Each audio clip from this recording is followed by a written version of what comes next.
Hello and welcome to the December 12, 2025 edition of the Low Code Campfire. This is episode number 223.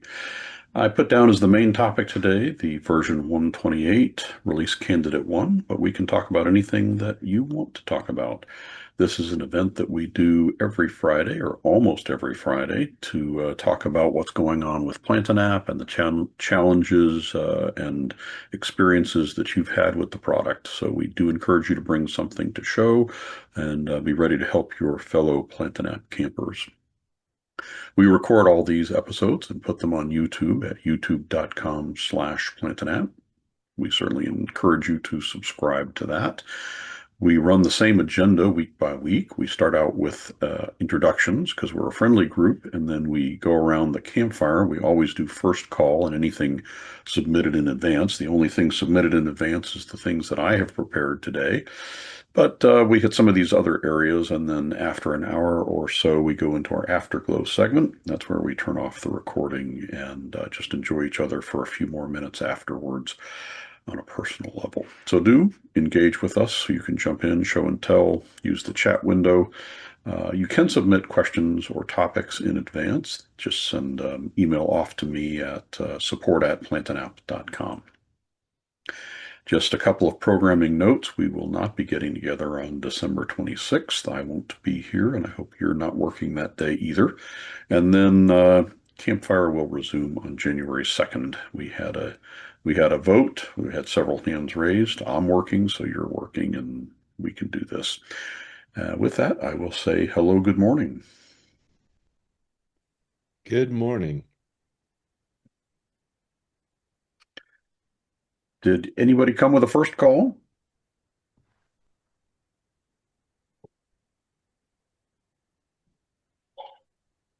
I'll give you a quick follow-up on the program that we were talking about maybe 3 weeks ago now. Couple of different reasons for me to be away for the last couple of campfires. But prior to that, we were talking about taking a huge amount of data, about 200,000 records, and just sucking them all up. The client was able to provide an FTP.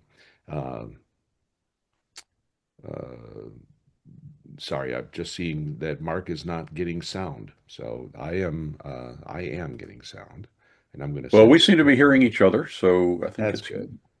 I hear Dale. I'll answer There him. you go. Alrighty. Yeah. So 100 and 200,000 records. So we created an API and we got it to be 1,000 records. So now the client is sending an API of 1,000 of the records, and then um, we're processing them um, that way. So we're able to do it automatically as opposed to manually with FTP. So progress finally. So good. And then you had when you were talking about this, most of the time the records weren't changing that much. Have you somehow figured out how to not process everything, or are you? I haven't even entertained that idea. That just continuing to do it the way that I am doing it. But it does go very quickly, so I've got plenty of time, and there's no real access during the late night, so no problem processing, and doing a lot of work late night. It's Nice. quite possible that we, change things up and just go in and change the records that have changed. But looking at every single record versus doing bulk inserts, the bulk inserts are much faster. So, Yep. Very nice. and that's We pretty are. much, there's no real problem. So I don't have anything to ask for That's good. a call, That's good. which is great. But and of course, I'm really very interested in 128 because I do need to move some people up to DNN 10, and Yes. looking forward to that combination. Well, and I certainly want to hit some of that today, so maybe we can do that in just a minute. But we're still on first call. Anybody who's joined since we got started, if you have a first call, let's by all means let's do that.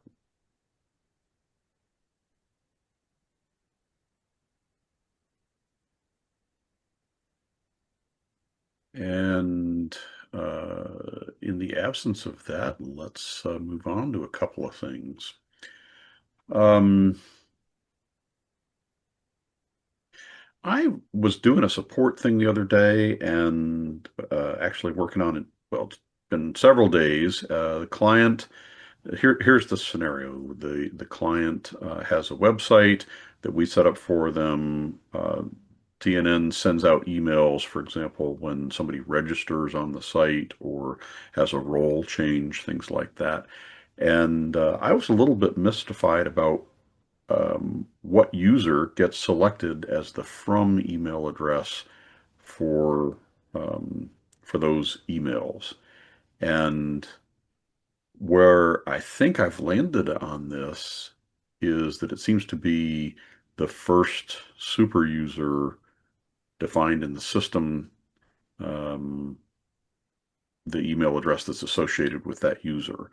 But if anybody has any insight on that topic, I'd appreciate knowing what you know.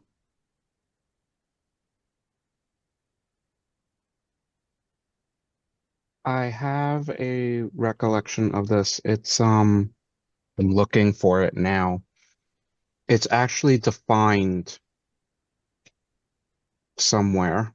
I can't find it at the moment, but maybe under security, maybe. There it is. Primary administrator. If you go under settings, security, login settings, the first thing or the second item says primary administrator. That's the account that it uses for the email right there.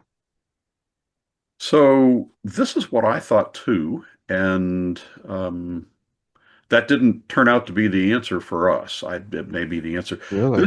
This wording says it's who gets received, who gets the notified of the other activities. So it sounds like an inbound thing. I really thought it was the outbound thing as well, but for whatever Hmm. reason, I mean, the client changed this. We set up an administrator and changed it to that one, and the email was still coming from the first super user, which happened to be an email address that our ends. It was the person who set it up within Plantain app was the first host user, and so it was coming, and the administrative emails were coming from a Plantain app address for this client, which isn't ideal. So we ended up having to change that super user their email associated with it, and then it started sending to that. But it was completely ignoring our selections here. We changed it to clear cache, restart application. It didn't go anywhere. Stand corrected. I thought that was what did it. Well, I'm not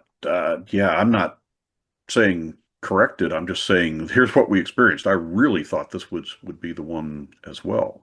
And then um, it would seem as if it should be something that could be defined at the portal level, right? If you had multiple portals, um, you would hope that to be able to define the from according to whatever portal is in play. But I couldn't figure it out, and I just didn't know if any, Question any on that? Under server, SMTP server settings, there's a host defined. Host email, is it that one that's being used? no, it wasn't this one. Oh, okay. It's just I think this one is That's just for for the test. testing. Well, I wasn't sure. So, Yeah. where And who's this pulling from what? If it's not where you thought it was, I was hoping maybe it was that. we could stumble into it. Yep. Um, and my intern couldn't come up with any better answers either. So anyway, if you happen across this information or anything that contradicts the idea of the first super user or first administrator, I'm not sure which it would be because in this case, user one was both a super user and an administrator. We uh, and that's the one that was getting used. So I don't know. All right. Thanks for playing along there. Then in which case, last chance. Otherwise, I'm going to dive into release candidate 1 in the upgrade process. I was trying to set this up, didn't completely get that done, so I'm going to get it. I'm going to make me a super user on a. This is the easiest configuration you're going to find. It's an empty Plantain app that is on 1.27, and yeah, I'm going to actually sign into it with my own ID here.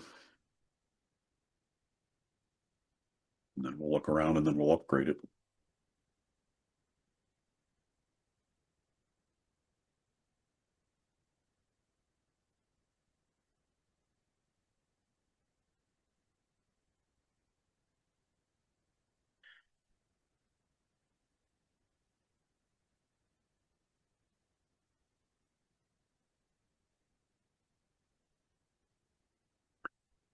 So we have a 1.27.441. We look at updates. So the first thing is that it's going to make you install all the different updates if there are any cumulatives. And I have a bunch of them here that need to happen. So I'm going to get those installed. As a reminder, you can install whatever by installing the most recent cumulative, you get everything. So that's what I'm going to do. This will take a minute. In the most recent cumulative, we added the ability to the button to show the beta version is included with that. So once you get all the way up to current, you'll have that. And then you'll get a look at our new installer. Okay, this is going to take a minute. It always takes a minute to run through an upgrade. Quick question on that. Yeah. I'm not going to do an upgrade. I'd like to build a new DNN and play with it instead of upgrading an existing site. How do I get to 128 beta to do that? Good question. Are you going to start one on our infrastructure or your infrastructure? Mine. Okay. So within console, there is a downloads. You should have access to the downloads button. And so then we see right here. Great. And this is, we can certainly run through this as well. This is the DNN installer. And so the installation guide is your friend here. It's going to tell you how to go about doing that. It's essentially a module that the installer itself is a module that you work through. Have you ever seen the installer module? The DNN install wizard? Our install wizard. No. Okay. And so we could potentially do that as well if I can set up a kind of an empty DNN site. So I'll see if I can get that done as well. All right, so back to updates.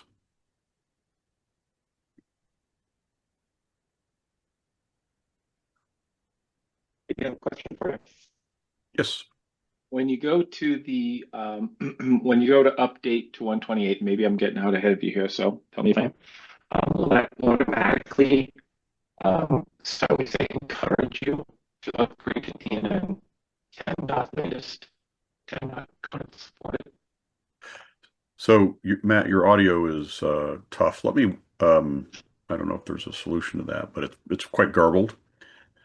But I heard a question about DNN 10, so let's work through the process. Is this better?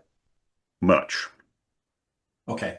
So the question is, when you upgrade from to 128, does that automatically attempt to upgrade to DNN 10, or is that optional? And if so, or are you better to upgrade first in case you run into trouble? Because I've tried it previously and ran into some issues with upgrading to DNN 10. And what's the best practice? Sure. In So the best practice, that's a really great topic for this one. So let's see the experience. First of all, I'm going to just check. So it shows that I have a couple of hot fixes left, so I don't know whether I'm going to have to do those or not, but let's find out. So I'm going to hit this update to 128 beta, and we get this warning: you must install all hotfixes. So I find it interesting that if you don't see anything under the cumulative, go back to the old hotfixes obsolete and see if there's any that need to be installed too. So I'm going to install those. We will get to your question. It's gonna come, Matt. Um, just as a reminder, it's been a while since we've had a major update. We've gone to this policy of making you install all the hotfixes so that everybody is launching from the same point rather than going directly to the next upgrade. So hopefully that'll keep the amount of problems and support issues to a minimum. So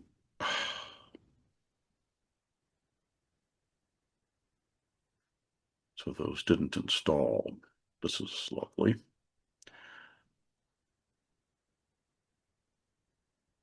I'm going to try it again.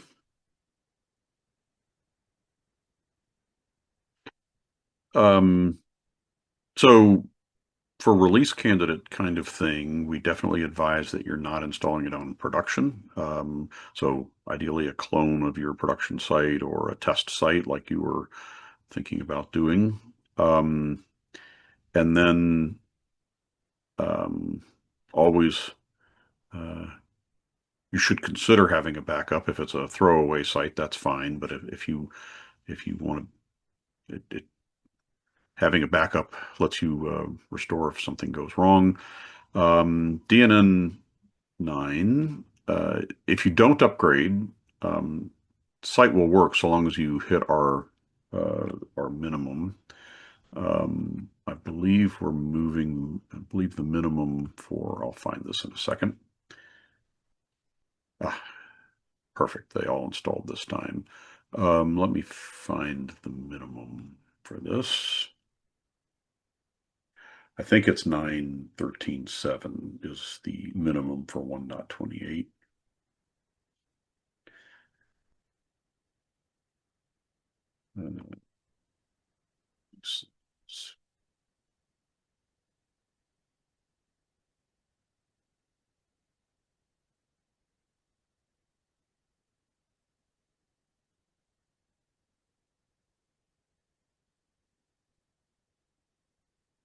Yes, the minimum DNN version is 9.13.7. So if you made it to 9.13.7 and you don't want to go to DNN 10, you don't have to.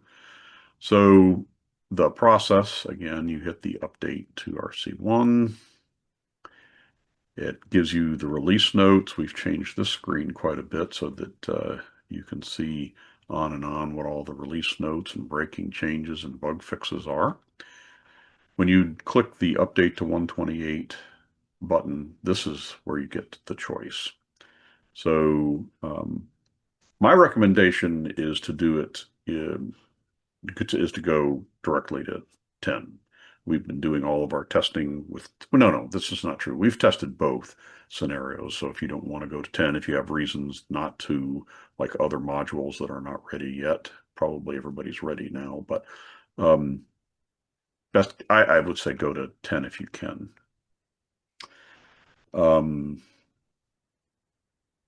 Before I move on, was there a question about that? Did that make sense? Or answer the question you had, Matt? Yep, all good, thanks. So when you do this, it sets up the installer to run, and then actually DNN, the update to DNN runs all of kicks off our installer. By the way, that error message that pops up, this should be the last time that you see that during updates. It has to do with the site shutting down. It's really not an error. So we've stopped it from doing that check And so that little red error should not come up after this upgrade. So it's telling us we're going from 9.13.7 to 10.11. This is obviously the DNN installer, not our installer. I'm going to say upgrade now, and we wait. The data installer does a lot of stuff and replaces a lot of things, and I mean, we're all familiar with a site that is completely asleep, is the way I frame it, that you could browse to it and it takes a while to load up. My experience is that after the update, that it's even longer than your normal site spin up time. So, and I know some of you have very large sites, so this is just kind of one of those areas. Don't panic and be patient.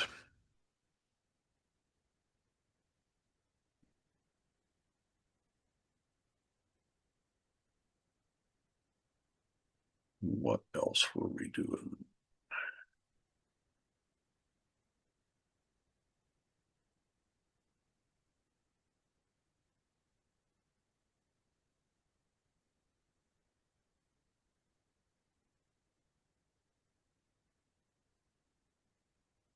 Guess while that's loading, I will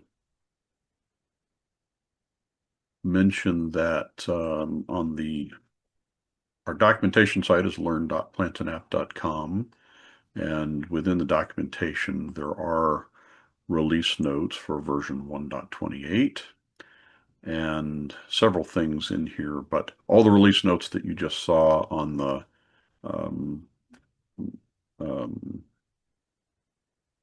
during the upgrade they're actually coming from here. So if you need to read them in advance or after the fact, it's out here on the website.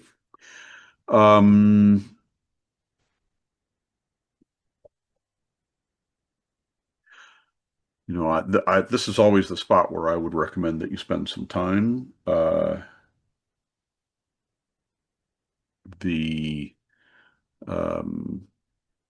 If you take a look at anything that we consider, I mean, not everything that's listed as a breaking change is going to impact you, but it's the kind of thing that you should think about and take a look at and make sure you're not using before you or know what the impact is going to be before you upgrade your site.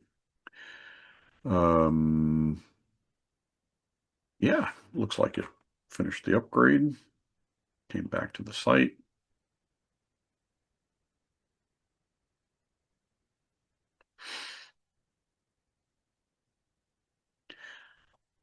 And if anybody wants me to walk through the breaking changes or any other change, I'd be happy to talk about that.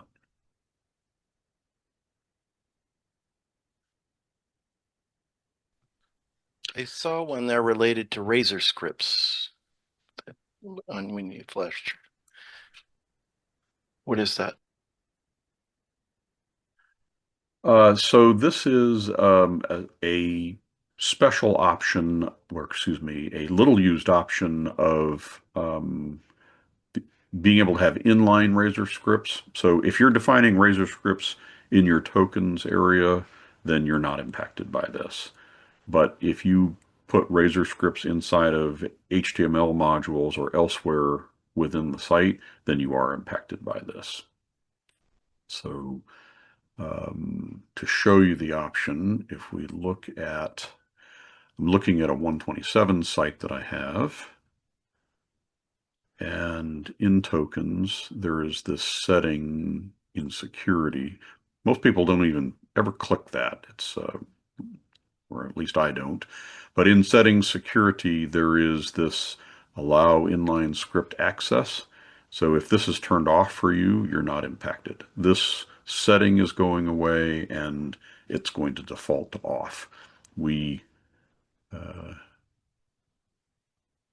took the tack that it's by having Razor tokens as tokens in the token area, it's better than having Razor snippets scattered all over your site. You can accomplish the exact same thing, but define them in a central place instead of defining them within an HTML module. So the workaround, if we find that, we would basically define it into a token and then put that token into the HTML module to get the output. Yes.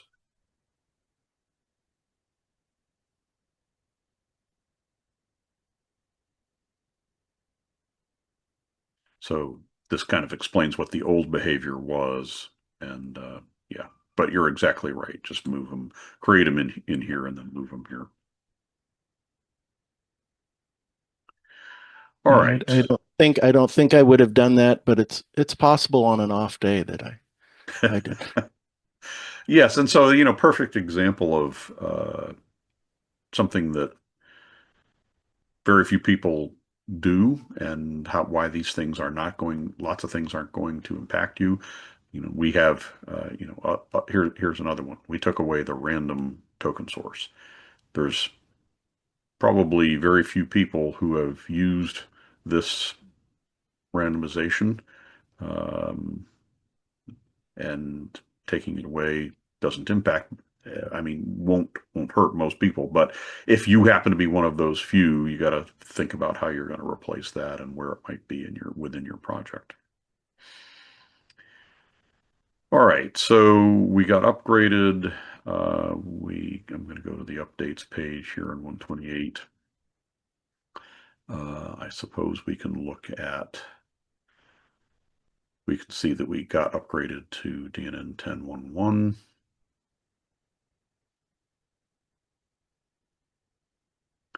And there are no updates yet to this. So, questions about that process?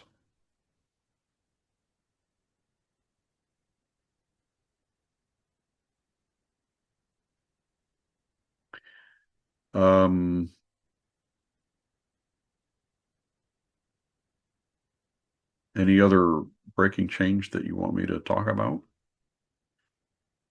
Hey Dale, since you're doing this demo on upgrading, maybe you want to touch on your checker that you built that makes sure that your site has got all the latest. That's a very good. So within Campfire, there is a health check, and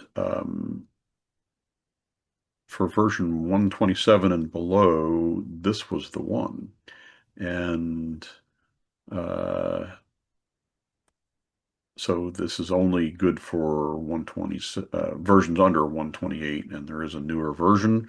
And so if you've been using the health checker to make sure that everything gets installed well, and which is great, you're not going to be able to use that one anymore.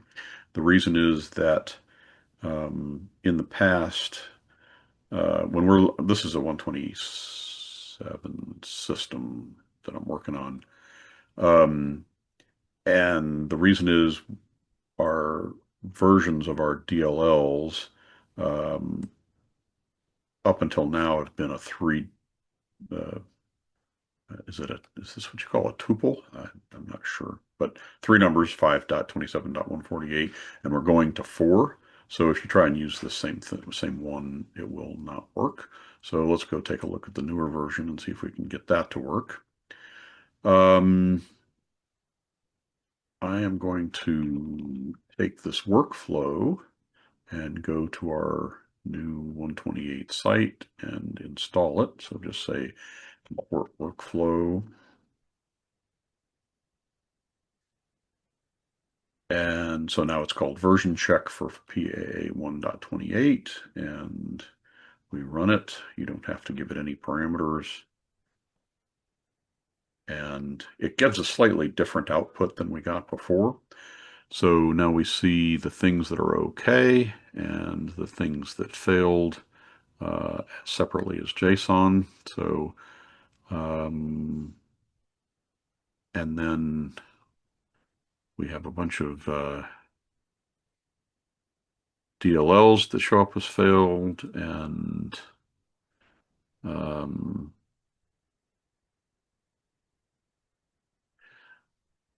so this is indicating problems. I really need to go through with our team and try and determine why the release that we just went through, that this is the case. So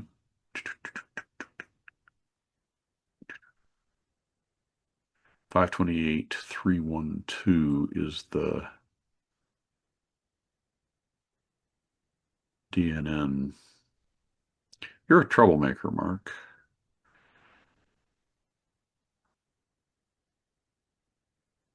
And I'm not real familiar on how to read this quite yet. So let me see if I can find my way. You don't have to troubleshoot this particular installation. Good enough that we see that you've made this thing. Yes. I used this checker to good success this week. Thank you. The 128 one you used? No, the earlier one. Yeah. Okay. But it does lead me to talk. I'll check with our team and get an answer for this. I kind of suspect it has to do with the idea that it's a release candidate and not a full release, but I don't want to say that for sure. What this checker is doing is there are we put, as migration scripts complete, we update some files, the version.txt files, to indicate what level of migration has occurred. And then we compare the level of migration to the actual DLLs that are present on the file system. So this does a lot of comparison of what's on the file system and make sure it's consistent. That's its overall goal. And so we'll figure out why this is not consistent. But there is a new thing that I will mention that will be useful to you, I think. We are releasing a new module called plantandapp.dnn, and I don't think it's listed here. And so we'll take a look at it. It's actually a library under extensions. Installed extensions libraries, and it's the plantandapp.dnn, and it has version 128.312. So what this is,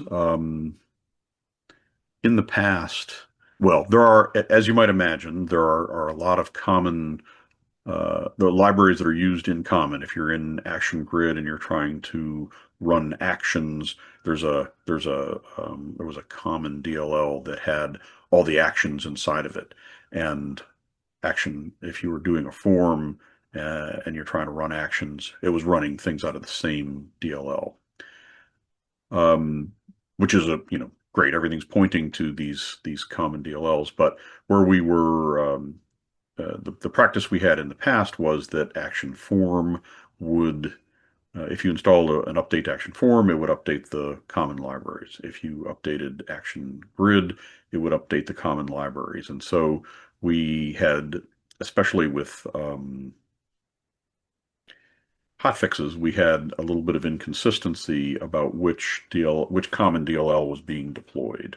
So to control all that, this plantandapp.dnn has all of these in common DLLs now, and so this makes sure that regardless of which module you have and which one you're updating, we can control that the common libraries are all at the same level, not mixed and matched. And so this is a step towards stability. So plantandapp.dnn, and you see we got version 1.28.312. That was the one that was being mentioned here in our checker. And all of these are at 128.312. And so I really think that this is a false indication of a problem, but we'll dig into that. All right. So great call. That's the health checker. If nothing else, when you upgrade and if you're having any problems, I would definitely recommend running this version checker, and then that results is something that you can post on the ticket back to us, which gives us insight as to what's been installed and what's been completed on your system. So even if I don't have the wits to read it, our developers do.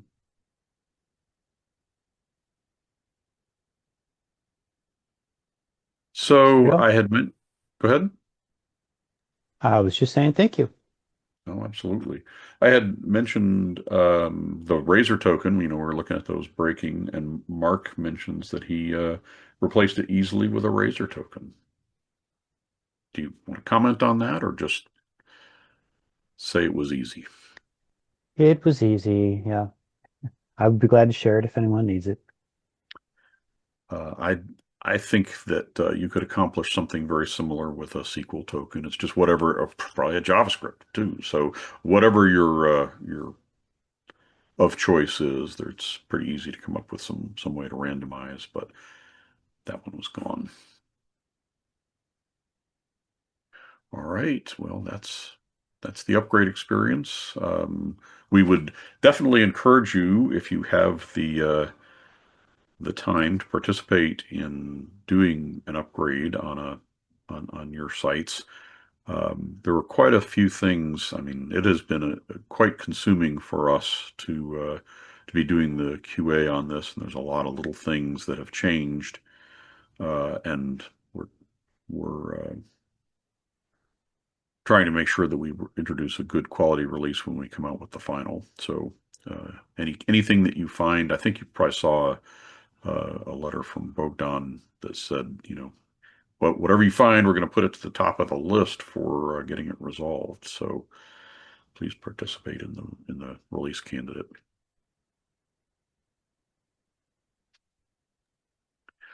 All right. So are there some specific new features to identify and demonstrate here? I mean, I got the upgrade process and it's nice and smooth and all.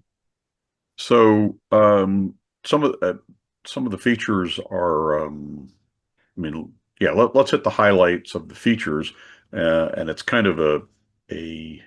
I've mentioned this on previous one. One of the things was that we unified the action engine and centralized the action stacks. So that means instead of being spread over 6 data tables within our structure, it's all in a common data structure called PAA actions.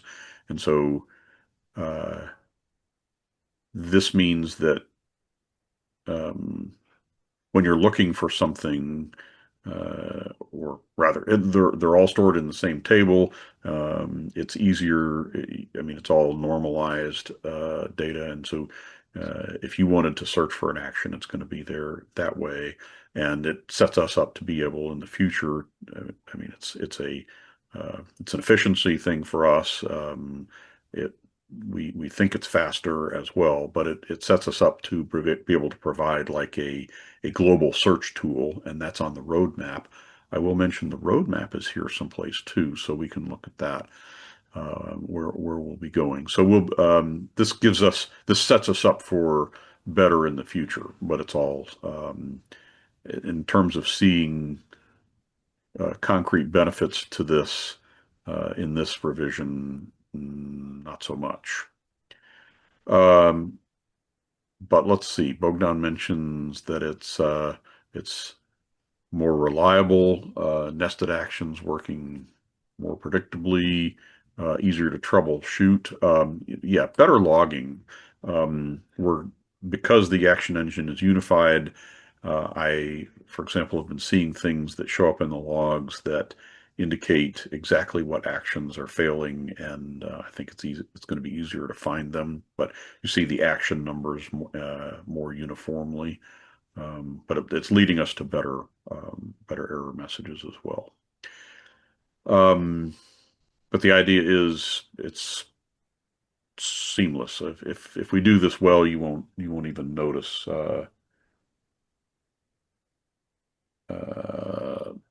that it happened, right? So it's kind of an under the covers thing. The same thing for tokens. We've we've completely rebuilt the tokens engine, and that's uh, part of the underlying cause of why, for example, random went away. It was non-standard token. Why some double replacement went away. Why uh, um, we see like the namespaces for we used to support different the same tokens appearing on different portals with different definitions, and that's a very uncommon scenario where that's gone. So it's all about these outdated and non-standards, getting rid of things that nobody uses, and then making what's left work really, really well.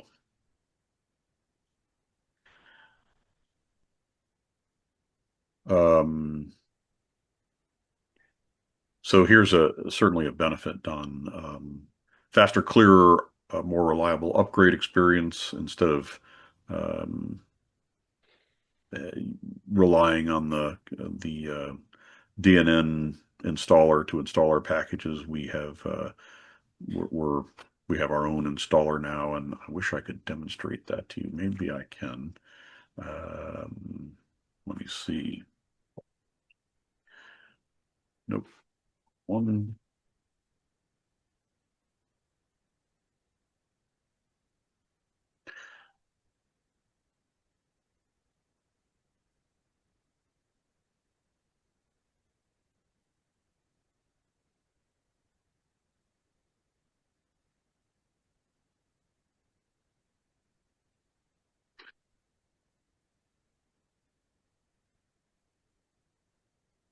No, of course not.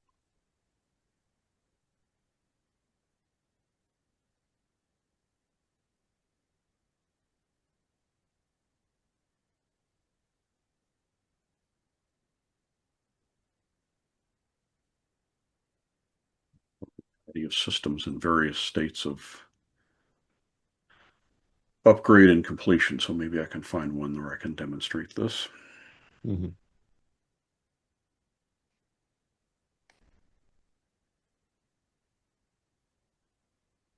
While that's churning, is there any user experience or, when I say user, I mean us, when building a Mm-hmm. form, et cetera. For instance, Form 2.0, is there something significant that when we go in there and say, wait a second, how do I do this now? Has the interface changed, or is it pretty much the same? And it's mostly everything under the covers is improved. So Forms 2.0 is something completely new, and just to be clear about this, it's a different product. It is not the action form that you're currently using. So Ah, there are upgrades to action form that will, um, I mean, whatever has happened in action form has nothing to do with Forms 2.0. Forms 2.0 is something that this is a preview. You'll get to see it. You could use it and play with it, but you cannot. It's not intended for production, and it's not going to impact your existing action forms. And then probably the biggest thing that impacts you is critical security fixes.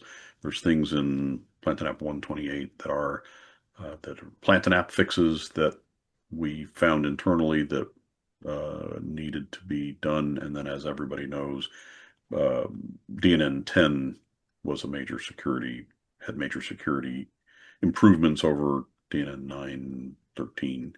And so just getting you there is probably one of the bigger things that you get out of this.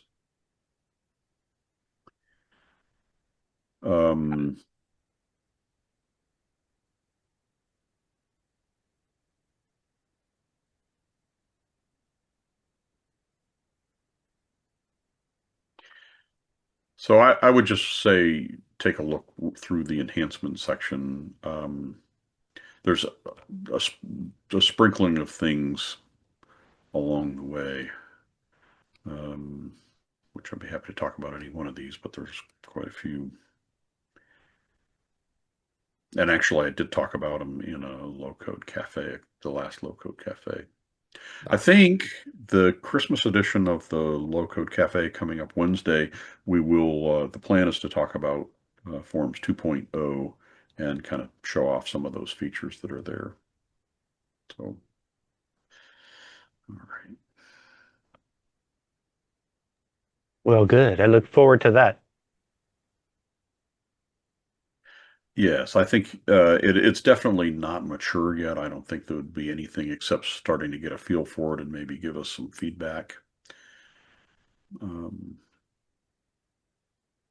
okay. This system I can demonstrate the new installation experience. This missing dependency screen is something that you shouldn't. Um, we try to keep you from ever experiencing this, but internally we find it pretty much all the time when we're working on the most current version.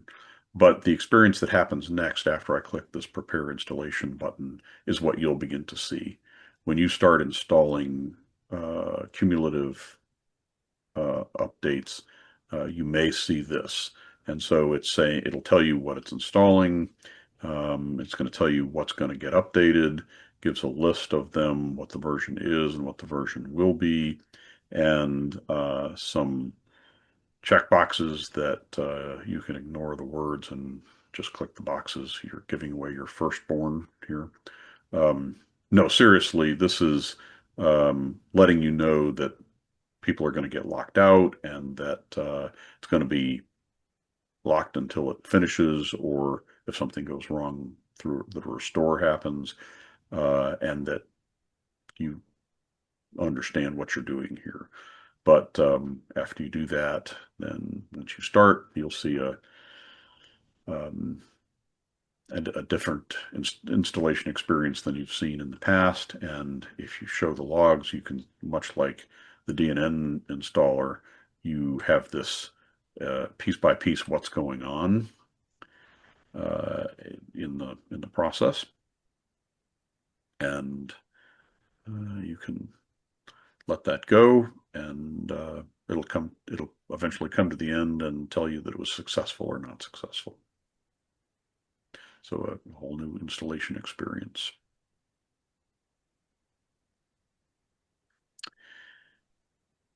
And there's some patience required in this, that when it completes, eventually it will get to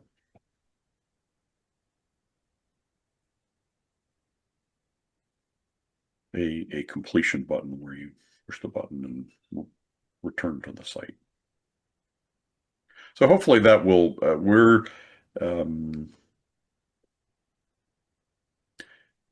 our installations in the past have run all this kind of wording has happened in the background. If errors happened in migration scripts, oftentimes we have found out about them because of a support issue months, years later. And the new experience is that if errors happen, we want to deal with them immediately, and so it'll be a failure and something uh, to resolve at that point. And that way, again, hopefully we'll avoid long-term support issues and problems down the line by having a reliable installer. That's the plan. Cool.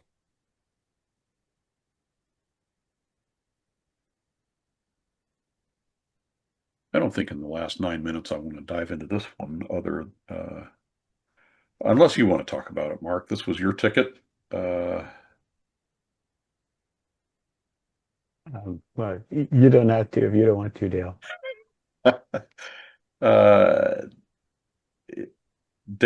I'll mention the problem. I don't have a nice wrapped up solution, so maybe it's here's the thing. The datetime picker works with letting you pick out a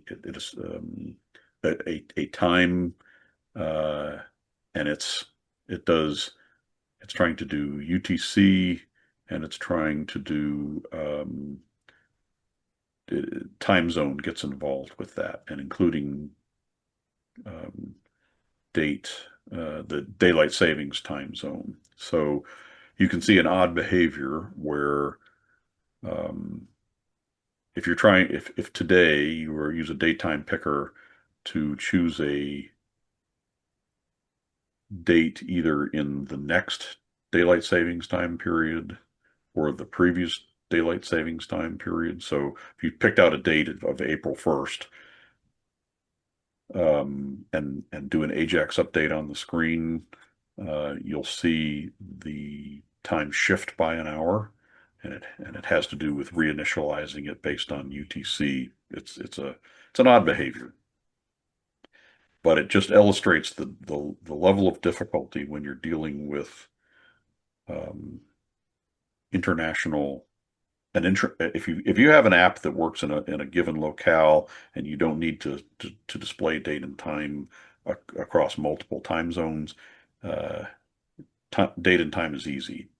Trying to do it around the world, it has a lot of nuances that are very difficult.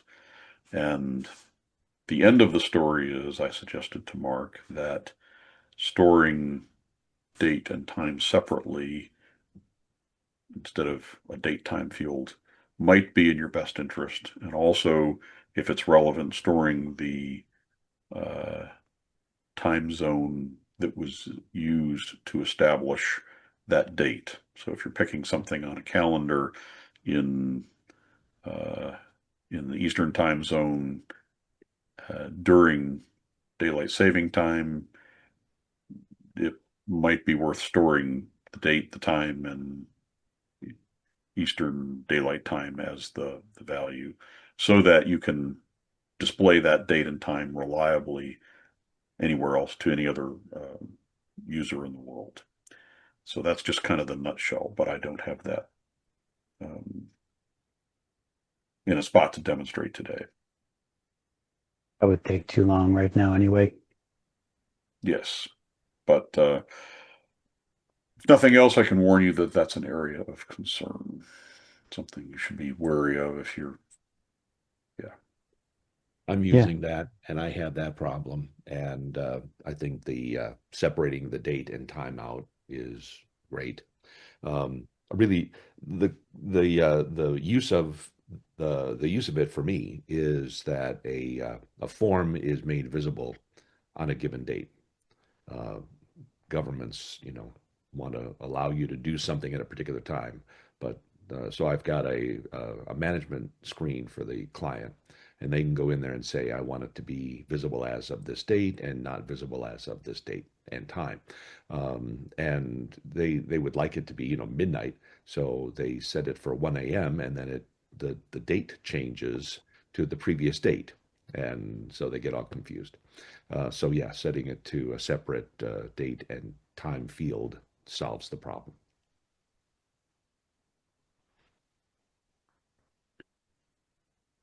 Thanks for the testimony that it is difficult and it is solvable depending on your use case. So thanks for that. Sure. So I'm working my way through the chat. I see that Jim mentions that the version checker that it was looking for 3.12, but the installation was .258, so that might be the problem. So again, something that I'm going to point out to our team so that they can look at that. And then Ben, is this a current comment about the email sending from setting? Yes. And my sleuthing online, from what I see here, there's comments that when DNN went to the persona bar in version 9, they got rid of the field where you were able to change the host email that it was sending from. It used to be, and I do remember this, they used to have a site settings and a host settings section. The host settings section is now gone. So they said the only thing you could do right now is do an update to the host settings table, and you want to update the setting value to the record with the setting name of host email. At least that's what I'm reading here. Well, I would love to have that be an answer. So let's take a look at the host settings. Yeah, I had a vague memory that they had hidden that setting in the interface. Yeah, you One want of to the filter upgrades. for where setting name is equal to host email. Like that. Mm-hmm.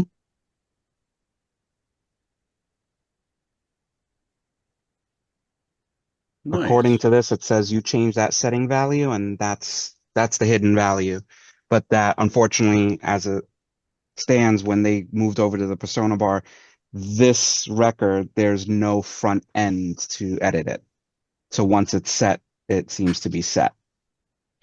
Well, thank you. I'll do a little bit of exploring on that. It seems it does seem odd that we go. I mean, how many versions have come out since DNN9 and they haven't revealed that? I mean, I know they got a lot to do, but it seems like a pretty smallish thing to. I brought up Well, that if you go to they the did the same thing with settings, lists. True. yeah, They got lists rid are of lists, and it's like, when are we gonna be able to get the front end to be able to edit that again? yeah. Nice. Thanks If you for go that. to servers under persona bar and then go to SMTP settings, that value there is hosts host. Go to server settings, and sorry, I went to the wrong. Yeah, that's it. Host email. Isn't that the same field? If you change that and go back to SQL Server, yeah, SQL console.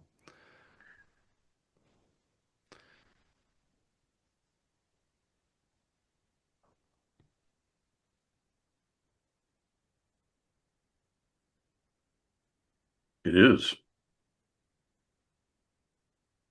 But is that the value that your form is sending from? Well, my recollection, it's not. This isn't a form that's happening. This is happening because the problem I was trying to sleuth down is, for example, if you go to roles and you assign somebody, or well, let's do users. If you assign somebody a new role, that it would send an email.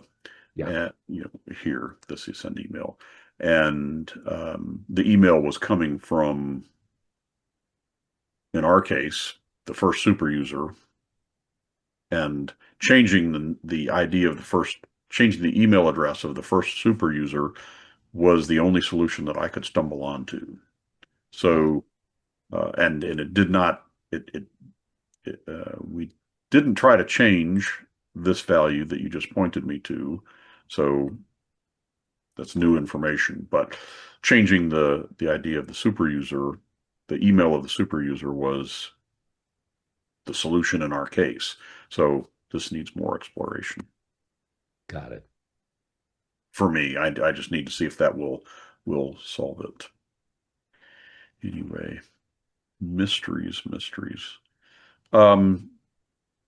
As we wrap up, I pointed you to the documentation and the notes changed. The roadmap is there. The